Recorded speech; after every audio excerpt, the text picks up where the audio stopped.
Howdy, boys and girls. We are back on the Longbed Mafia, and the customer brought us a sign, which is just hilarious. It is. But we finally got enough pieces to actually start the LS. We're going to bring you guys with us today. Yeah, and we did have oil leaks. I called it. I said it. Part of it was self-induced. Part of it, someone helped. Wasn't my fault. So we'll get, I hope we fixed the oil leak. Hope it's all good. But we have enough rigged up here on our little Holley Terminator. And we have our drive shaft is in the paint booth drying, so it's not in there right now. So we can't sling it out. But we have mocked up our little radiator, water, just enough. And the radiator's leaking in the floor. It's not the engine. Yeah. It's a bad radiator. So we're going attention. Pay no attention to the water in the floor.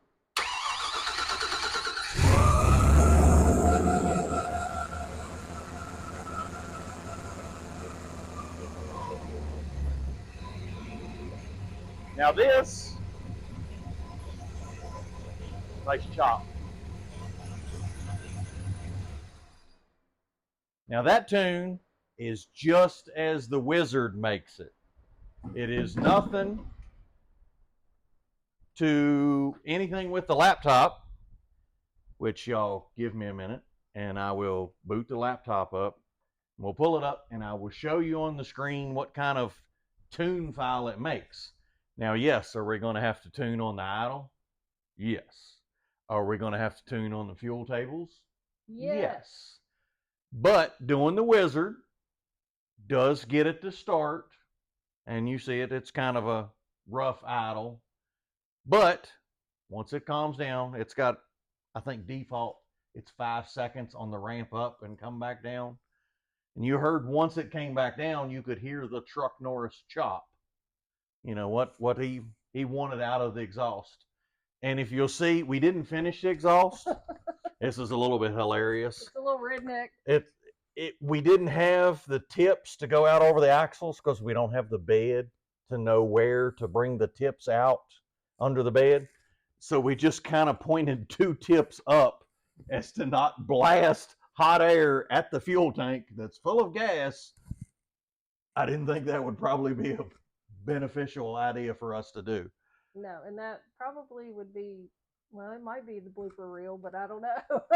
It'd probably be more than the blooper reel. It'd be me getting that fire extinguisher and shutting everything off.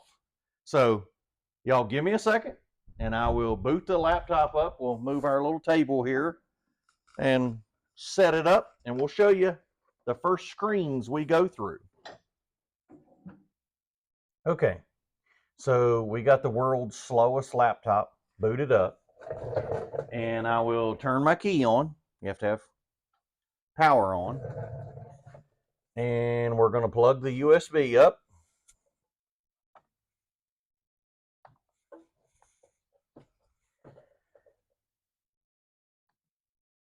And we're going to go USB link.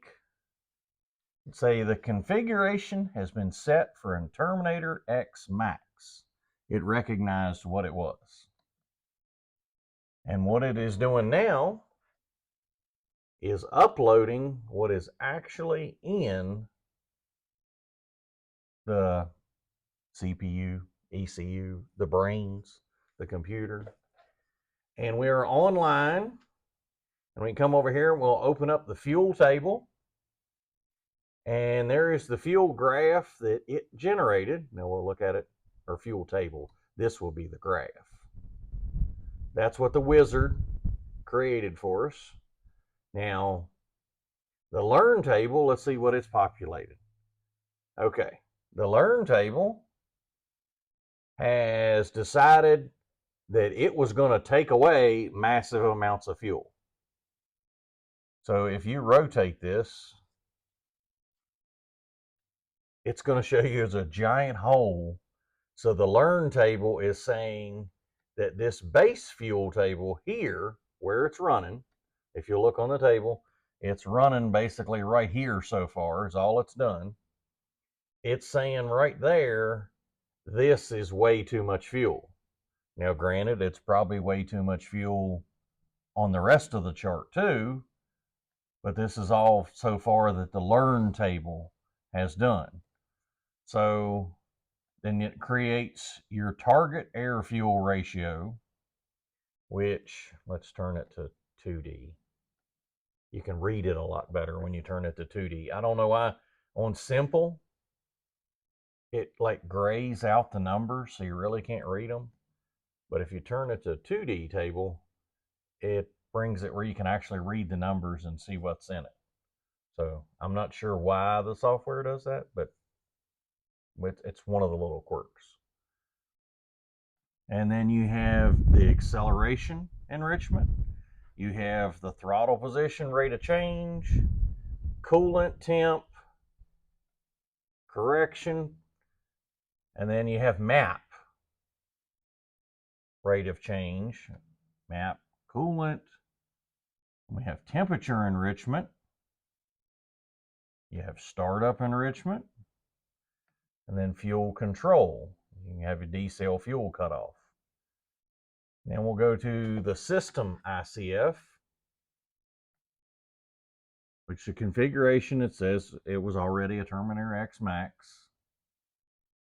And then you got individual cylinder, variable cam, engine parameters. Well, I need to be offline before I can change those. Let's cut it offline. Engine parameters. Now, basically, this is what you set it up for what it is.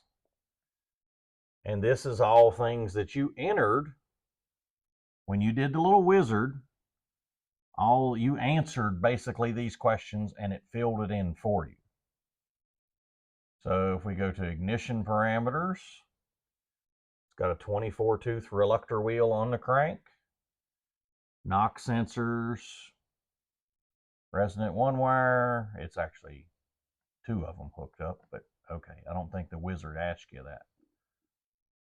And the sensor scaling and warnings for your graph there on your screen. You have basic I/O, the fans, when they turn on and off. The closed loop and learn.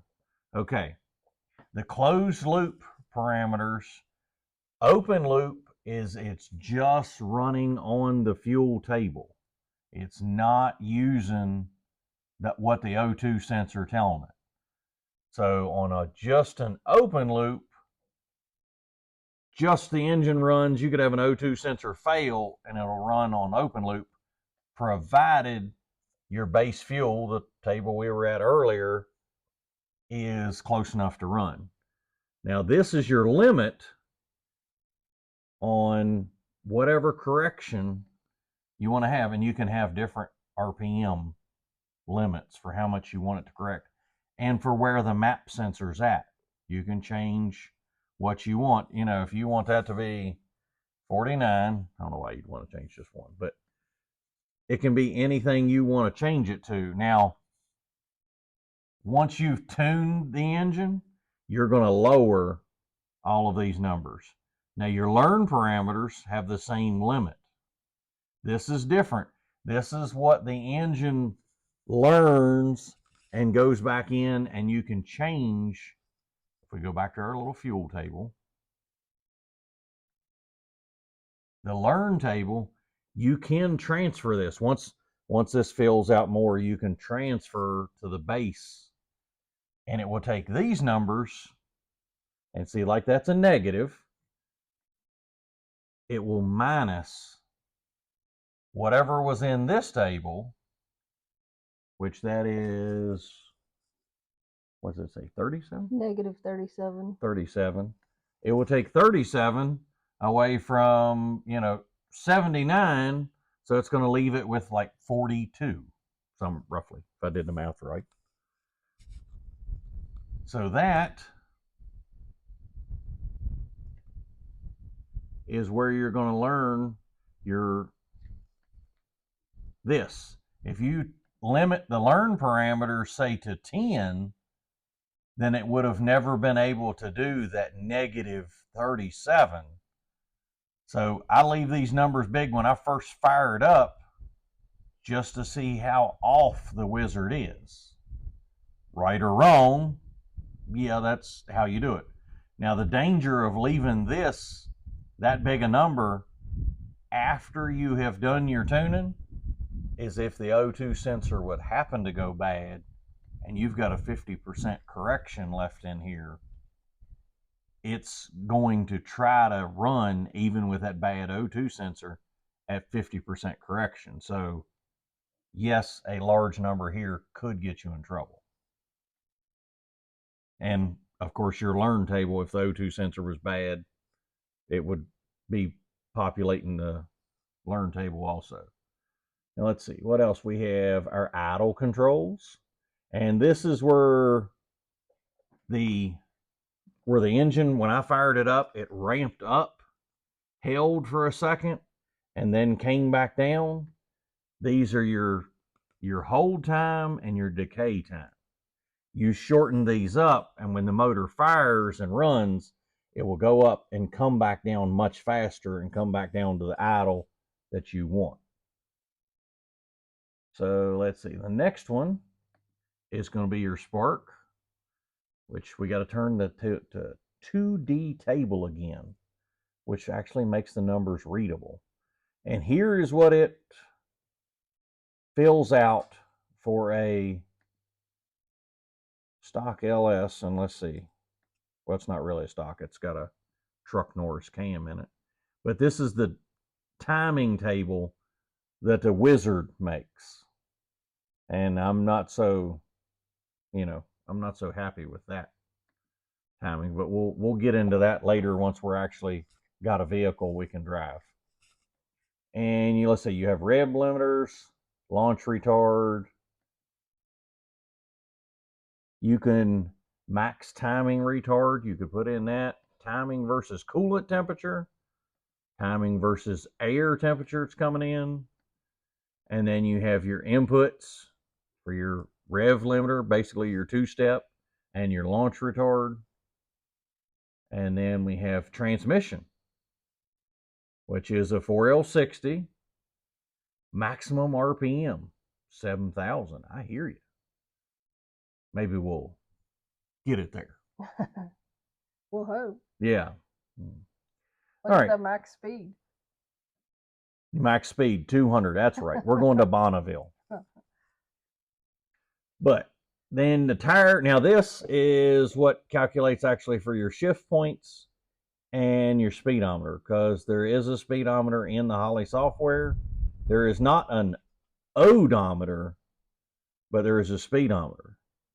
Now, if somebody knows how to make a trip odometer and make that appear on the screen, leave me a comment or send me an email, because that's what I want to know how to do, is do a trip odometer off of the Holley. So if anybody's got the answer for that, that's what we want. Hit us up. Yeah, hit us up with that. So basically, then we have the toggle gauge panel, which if we go back online and we fire it up, You would see it. yeah. All right, let's see, get from ECU, because I changed a few of the things, so it got mad at me. And we click on this, and basically now all the gauges are active. And if we fired it up right now, which would be super loud and we'd be talking over the engine. But you can change these to be anything you want.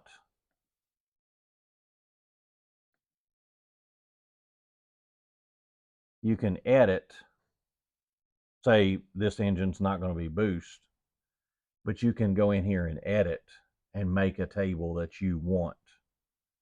Say you wanted to make timing, you can make that timing table and show you what's going on. So you can basically make these little screens personalized to you, whatever you want to see. So I know that was kind of fast, but I just wanted to show everybody like a 10,000 foot overview of the software. By no means was this a tuning video and tell you what to do and how to do. This was just kind of, let's show you the software, go through a couple screens, maybe take some of a lot of people are scared of electronics and computers and software, and they're scared of it a little bit. So maybe we kind of just wanted to show everybody why we like Holley so much, because we've had recent experiences with HP tuners, and I love Holley so much more every time I have to deal with HP tuners. So absolutely. So yeah, don't be afraid of it. Leave us a comment if you like our test engine stand.